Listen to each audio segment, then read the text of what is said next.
Ah, bonjour Laminius! Que c'est agréable de vous voir. C'est toujours plaisant de vous rencontrer, mon cher aussi. Oui, et bonjour les amis. Hey, bonjour les amis, ça va bien? Oui, good! Hey, Ramulus. Oui, mon cher papy. Oui, nos amis qui nous écoutent à Oui. chaque année, ils vieillissent comme nous, on vieillit aussi. Oui. Mais quand on est jeune, on vieillit et on grandit. Exactement. Mais j'ai des amis qui m'ont dit que c'était douloureux, des fois, de grandir, que ça leur Oui. faisait mal. Est-ce Oui. que c'est vrai? Pour certaines personnes, ça peut être très, très, très douloureux. Ça peut faire très mal. Et pour d'autres personnes, ça va se passer très bien, sans mal. Mais ceux qui ont du mal, c'est très normal. C'est parce que, vous savez, les os grandissent à un rythme différent. Et avec tout ça, il y a également les muscles qui doivent suivre, les tendons doivent Oui, suivre. c'est sûr que les os grandissent puis tout doit s'étirer. Hein? Alors, quand on grandit trop vite, eh bien, ça peut faire mal et il n'y a pas grand-chose à faire pour ça. C'est une période de l'adolescence que nous passons tous. Je l'ai moi-même passé, mais comme je n'ai pas tellement grandi, Ça n'a pas été trop douloureux. ça n'a pas été trop douloureux. Moi non plus, d'ailleurs. Mais si vous avez des gens qui vont prendre...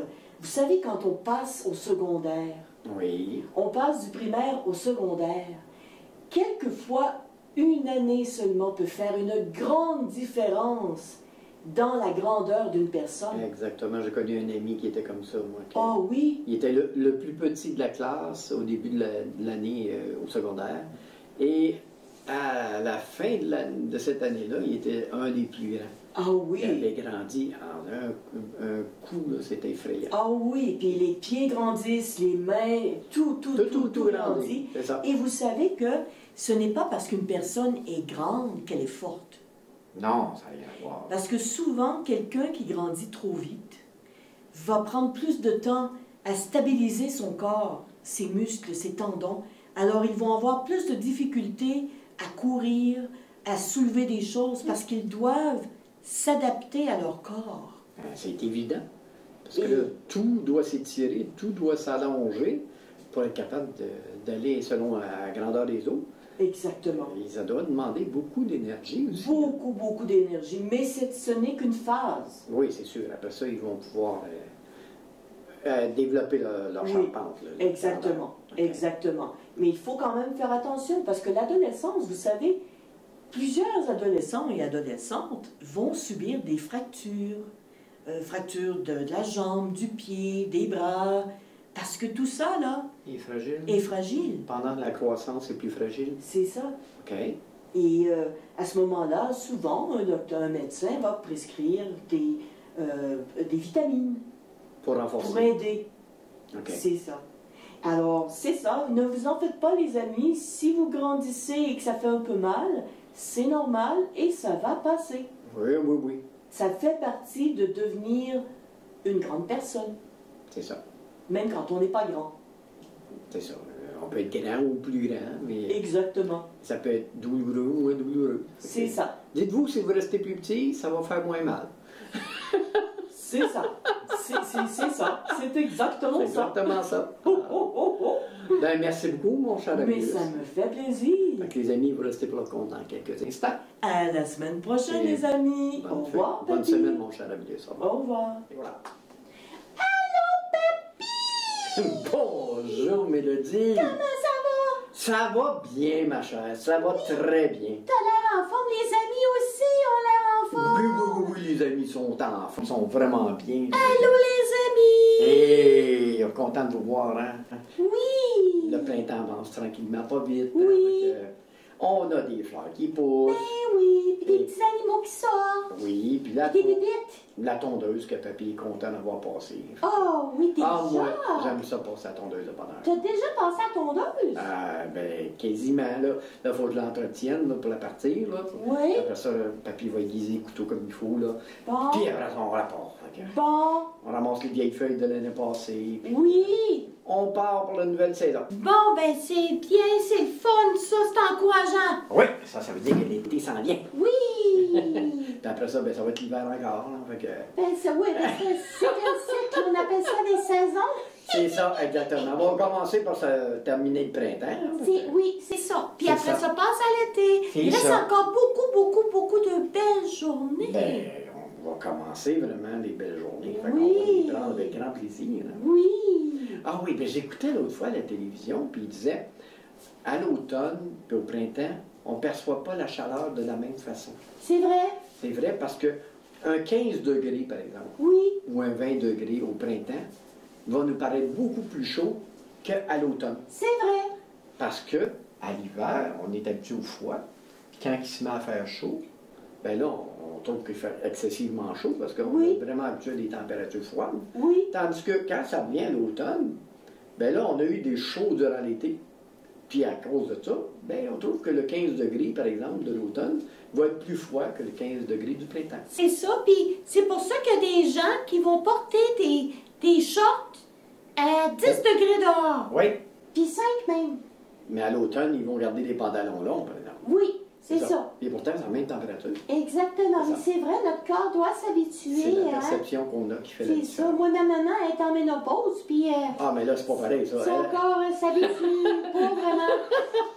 Elle était comme l'hiver, elle a chaud, là. Fait C'est que- ça, c'est pas drôle. Mais dans ce temps-là, moi, je disais à la mamie, va t'asseoir dehors, ça va faire fondre la neige. Oh! Pauvre mamie! Ah, mais c'est le fun, au printemps, il y a moins de neige, elle Ben a une oui. partie de fondue. Ben oui, c'est ça. Ben oui. Ah, c'est pour ça qu'une pente de neige en arrière de la maison est presque toute fondue. Ben oui, puis tu vois des places, ça fait comme des formes de foufoune, là. Ben, Ben, c'est parce que mamie s'est assise là. C'est ça. Ben, c'est bien. Elle a une bonne utilité. Ah oui, puis elle laisse son empreinte, comme on dit, C'est là. ça. Pauvre mamie, hein. Oui, pauvre mamie. Ben là, aujourd'hui, j'ai un conte spécial. Ah oui, Oui. c'est quoi? C'est un conte de la mythologie grecque. Ah? Oui, tu sais, Zeus, puis tout ça, là, tu sais ce que c'est. Ben, je les connais pas. Toi, je sais que tu les as connus. Ouais. Tu as été à l'école, hein? Ils sont comme moi, ils sont immortels. Ah. Puis ça Alors, fait quoi le conte? aujourd'hui, ça s'appelle Eros et Psyché. Tu connais-tu Eros? Non. OK. Tu connais-tu Psyché? Non plus. Ben, tu vas apprendre à les connaître. Ben, Les OK. amis, t'es prête? Oui. On y va. Psyché était la plus belle jeune fille que le monde eût connue. Ben, c'est sûr que tu n'étais pas au monde dans ce temps-là encore. Ben non, c'est ça, parce que c'est ce que j'allais dire. Exactement. Ben, C'est c'est pour ça, j'ai lu dans ta pensée. Oui. Elle était pas dure à lire, celle-là. Mais personne jamais n'avait osé demander sa main. Oh non. Elle était la plus belle du monde, mais personne ne demandait. Elle est trop belle, murmurait-on, si bien qu'Aphrodite, la déesse de l'amour, en fut jalouse. Ben voyons donc. Ben oui, Oh. aucun mortel ne doit être vénéré comme un dieu, enrageait-elle. Elle ordonna à son fils, Eros, de décocher l'une de ses flèches magiques afin de la rendre amoureuse de la créature la plus laide du village. Oh. Elle n'était pas fine, Aphrodite, hein? Non, elle était jalouse. Elle était très jalouse. Oui. Eros s'envola sur le champ en quête de Psyché. Il s'attendait à trouver une mortelle fière et hautaine, tu sais, avec une beauté de même, à Ben trois gendarmes, oui. là, ce qu'elle soit une petite pâteuse aussi. Hein? Ben oui. Au lieu de cela, il surprit une jeune fille charmante et insouciante, Ah. et il tomba lui-même amoureux. Quand Ah. il l'a vue, il a vu qu'elle était bien fine, Oui. qu'elle n'était pas pantoute vaniteuse, là, Bon. et il en est tombé amoureux. Ben voyons. Tandis qu'il l'épiait de loin, il remarqua que les parents de Psyché surveillaient eux aussi leur fille. « Je comprends pas pourquoi personne ne désire épouser notre Psyché, soupira son père. Nous devrions peut-être invoquer les dieux pour savoir quelle conduite tenir. » Il aurait peut-être dû y donner un autre nom. Ouais, Psyché, ça fait un peu Ça fait psyché, ça fait... Ben, ça fait Psyché, hein? Ça fait bizarre. Ouais, mais dans le temps, tu sais, on commençait à donner des noms. Ben et ça, oui, ben oui. c'est le début de tout, là. C'est ça. C'est le moment de tenter ma chance, pensa Eros. Il prit une voix profonde et déclama. Que Psyché se rende seule au sommet de la montagne la plus proche. Le vent l'emportera jusqu'à l'homme dont elle aura toujours rêvé. Les parents de Psyché savaient qu'il n'était pas sage de désobéir aux dieux. C'est préférable de les écouter. Hein? Oui. Aussi, le lendemain, il embrassa Psyché et, en larmes, la regarda gravir le sentier de la montagne. Bon. Là, le vent d'ouest la souleva doucement et l'emporta au loin. Psyché flottait avec le vent, qui la déposa au fond d'une vallée sur une prairie couverte de fleurs. Pas n'importe où, hein? Non. Un palais doré se dressait devant la jeune fille. Elle s'avança jusqu'aux portes qui s'ouvrirent d'elles-mêmes. Personne, aucun bruit. Ah. Pourtant, elle semblait attendue, car des plats fraîchement préparés apparurent sur une table et des lampes s'allumèrent mystérieusement. Elle guida Psyché jusqu'à une chambre agréable. La jeune fille se glissa sous les l'étreton d'un grand lit confortable. Oh. Il était vite en affaire, hein, dans ce temps-là. Oui, hein? Puis les flammes des lampes vacillèrent avant de s'éteindre. Dorénavant seule, dans le noir, Psyché se demandait quand son mari allait apparaître. Oui. « Je suis là », souffla une voix grave. Il y avait tant de tendresse dans ce quelques mots que l'appréhension de Psyché fut vite oubliée. « Est-ce que vous avez préparé... Est-ce que c'est vous qui avez préparé ce délicieux repas ?» s'enquit-elle. « Oui, reprit la voix. J'espère que tu seras heureuse dans ce palais. »« J'en suis sûre, affirma Psyché. Elle tâtonna dans l'obscurité. Leurs mains se trouvèrent et ne se lâchèrent plus. Le lendemain matin, elle était de nouveau seule. Pourtant, la journée passa comme dans un rêve, tant elle appréciait sa nouvelle demeure. Oh. Le soir venu, elle souffla sur la lampe à l'huile, attendant avec impatience la venue de son mari. Et il vint en effet. Ils passèrent ensemble de nombreuses heures de félicité, apprirent à mieux se connaître et bavardèrent jusqu'aux premières lueurs de l'aube. Au matin, Psyché se réveilla, encore seule. Les jours s'enchaînèrent ainsi. Malgré l'étrange tournure prise par sa nouvelle vie, Psyché ne s'était jamais sentie aussi heureuse. Oh. Elle pensait toutefois souvent à sa famille. Une nuit, elle se décida à demander à son mari. « Pourrais-je aller voir mes parents chez moi et les rassurer ?»« Non, non, s'il te plaît, implora-t-il. Ils ne comprendraient pas que tu ne connaisses pas mon visage. Et si tu découvres qui je suis, je devrais quitter aussitôt. »« Oh. Oh, mais je t'aime, fut la réponse de Psyché, et je m'en remets à toi. » Alors, il décida quand même de la confier au vent d'ouest. À la vue de leur fille qui irradiait de bonheur, ses parents furent submergés de joie. Mais ses sœurs, plus circonspectes, la harcelèrent de questions. « Tu n'as jamais vu ton époux ?» se moquèrent-elles. « Il doit être bien laid, monstrueux peut-être. » Mais Psyché veut dire secoua la tête. « Il est bon, il est gentil et aimant, défend-elle. » Alors, pourquoi se cache-t-il? Attends qu'il dorme et jette un rapide coup d'œil. Il n'en saura rien. Et quand Psyché retourna auprès de son époux, les remarques de ses sœurs la tourmentèrent, si bien que cette nuit-là, la curiosité l'emporta. Elle alluma la lampe à l'huile alors que son mari était plein de sommeil. Oh. En plein sommeil. Ce qu'elle distingua lui coupa le souffle, car son compagnon n'était autre qu'Éros, le dieu de l'amour. Oh, elle savait pas. Eh non, mais là, elle a vu qu'en plus d'être super bien, super beau, puis super gentil, ben c'était tout un monsieur. Hein? Oh, tout un pétard. Tout un pétard. Oh. Saisi d'étonnement, Psyché laissa tomber une goutte d'huile de la lampe sur la poitrine du dieu. Oh. Oh. Il ouvrit soudain les yeux et la regarda fixement, horrifié. « Tu as tout gâché », s'écria-t-il, avant de sortir précipitamment sans un mot d'explication. Oh. À partir de cet instant, Psyché erra misérablement, pleine de regrets. Elle chercha Éros en vain. Un jour, elle parvint à un temple qui hébergeait une statue d'Aphrodite. S'il vous plaît, faites que je retrouve Eros, pria-t-elle. Nous nous aimons tant.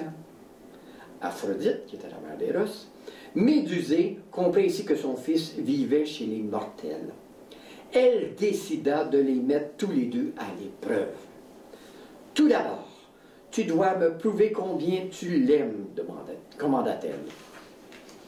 Aphrodite lança défi sur défi à Psyché. Oh? Sûre de son amour, la jeune fille l'emportait à chaque fois. D'abord, il lui fallut trier un énorme tas de céréales mélangées. Oui. Oui, et c'était pas les cornflakes des Fruit Loops, là.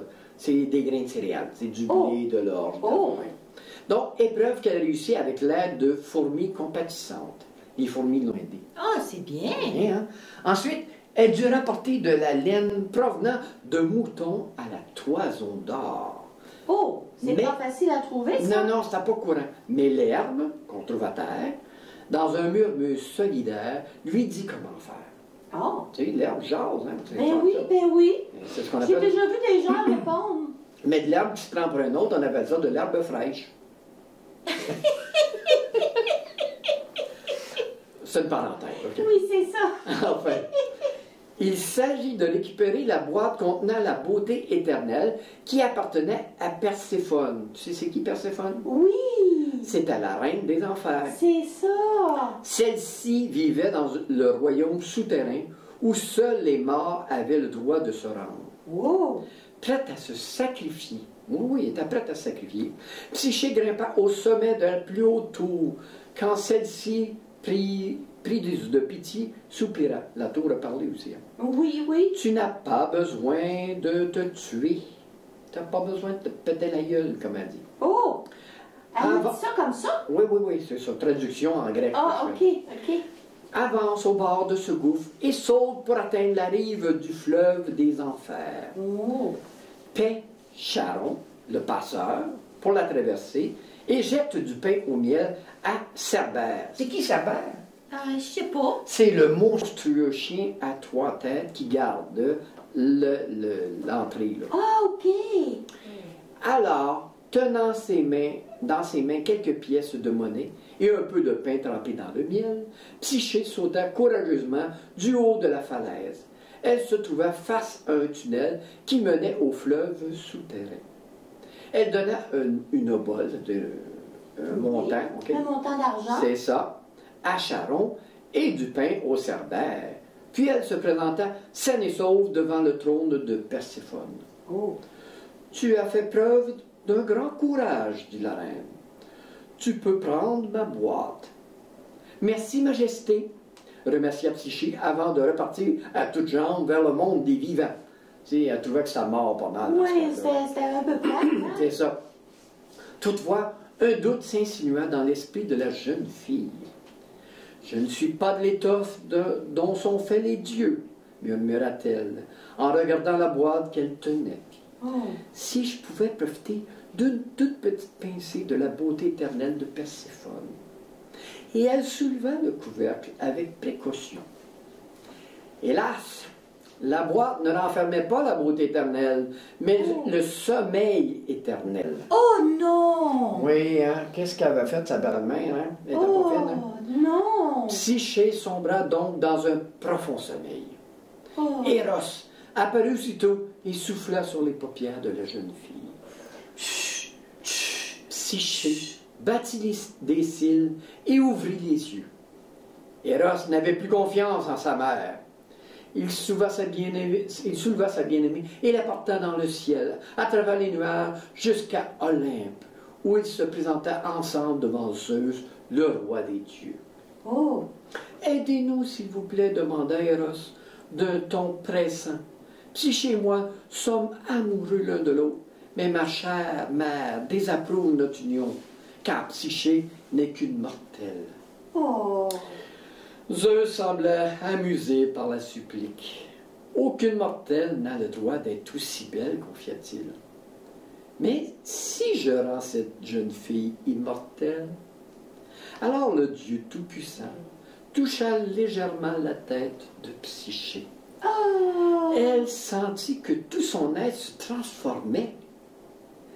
Eros contempla amoureusement son adorable et immortelle épouse et s'écria « Ma bien-aimée, nous ne serons plus jamais séparés et nous n'aurons plus à vivre dans le secret. » Et c'est comme ça qu'ils vécurent heureux jusqu'à aujourd'hui, parce qu'ils sont immortels. Oh, mais c'est un beau conte! Hein?